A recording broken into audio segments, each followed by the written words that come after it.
सबसे पहला वक़फ़ खाने काबा मक्के में है। क्या हम उसके ऊपर भी सवाल उठाएंगे कि वहां पर भी हमारा कोई हिंदू भाई हो? हम अपने वकार को, अपनी इज्जत को, अपने मुल्क की, अपने शान को, अपने संविधान को खुद अपने पैरों तले रौंद रहे हैं। एक मुसलमानों का मजहबी अमल है, एक मजहबी फरीजा है, इससे उनको महरूम कॉन्स्टिट्यूशन के जरिए से भी कोई ताकत नहीं कर सकती। सर, ये हम बहुत बड़ी गलती करने जा रहे हैं, जिसका खुमियाजा हमें अभी नहीं सदियों तक हम भुगतते रहेंगे। श्री मोहिबुल्ला। बिस्मिल्लाहिर्रहमानिर्रहीम। जनाब सदर, मैं आपकी तवज्जो इस तरफ चाहता हूँ आपके माध्यम से कि मैं वाहिद आदमी हूँ इस सदन में जिसमें वन मैन कमेटी आपके द्वारा बनाई गई सरकार के, और मैं उसमें पेश हुआ 123 प्रॉपर्टी में।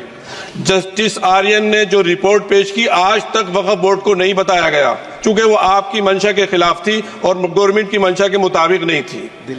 123 प्रॉपर्टी में जब मंशा के खिलाफ हमारे नहीं आई, मंशा के मुताबिक नहीं आई, तो हमने 2 मैन कमेटी बनाई, और 2 मैन कमेटी ने भी कोई रिपोर्ट वक्फ बोर्ड को नहीं दी, जबकि वक्फ एक्ट जो है 1995 जो है वो पार्लियामेंट से पास शुदा है कि हम पार्लियामेंट के जो एहतराम है उसका नहीं कर रहे, उसके हुकूक का। इसी तरह से सर, सूबाई हुकूमतों को इख्तियार दिया गया।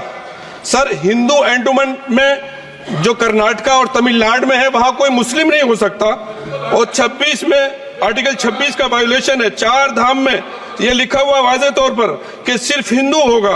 बिहार उड़ीसा में भी यही लिखा हुआ है। पंजाब हरियाणा में गुरुद्वारा प्रबंधक कमेटी में सिर्फ सिख होगा ओनली, और ये उनका अधिकार है जिसको माना गया है। लेकिन मुस्लिम के साथ में यह न्याय क्यों है?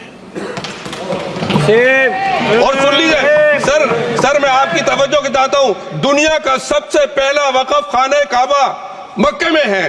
क्या हम उसके ऊपर भी सवाल उठाएंगे कि वहां पर भी हमारा कोई हिंदू भाई हो?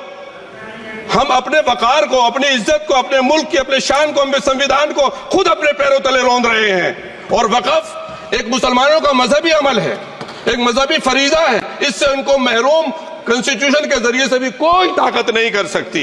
सर, ये हम बहुत बड़ी गलती करने जा रहे हैं, जिसका खुमियाजा हमें अभी नहीं सदियों तक हम भुगतते रहेंगे, क्योंकि हम खुद अपने कॉन्स्टिट्यूशन को, संविधान को, उसकी पामाली कर रहे हैं। अगर हमें इस सिलसिले में, मैंने सर पूरा मैंने उसको मध्यम से पढ़ा है, और मैंने पूरी 40 तरामीम जो उसमें गलत है उसको लिखकर जो है वो मैं लेकर आया हूँ।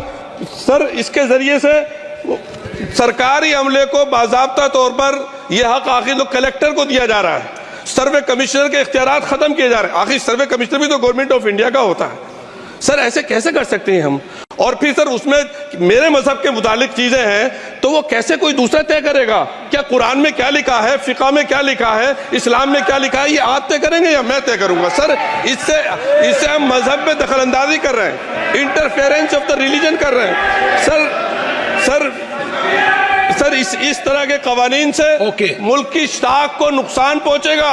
कॉन्स्टिट्यूशन की स्पिरिट हम खत्म कर देंगे, और अगर ये होगा तो कोई भी अकलियत, कोई भी माइनॉरिटी अपने आप को हिंदुस्तान में सेफ नहीं करेगी। पिछले दिनों सिखों के साथ भी ये हुआ, और कुछ ईसाई भाइयों के साथ भी इस तरह के वाकयात हुए हैं, जिसकी वजह से सब लोग अपने आप को असहाय महसूस कर रहे हैं। 10 साल से जो मुल्क में माइनॉरिटीज के साथ, उनके हुकूक के साथ, उनके रिलीजन फ्रीडम के साथ जो खिलवाड़ किया जा रहा है, उससे रूह कांप जाती है। और ऐसा महसूस होता है कहीं ऐसा ना हो कि जनता इन हुकूक के लिए, कॉन्स्टिट्यूशन को बचाने के लिए दोबारा सड़कों पर आ जाएगी।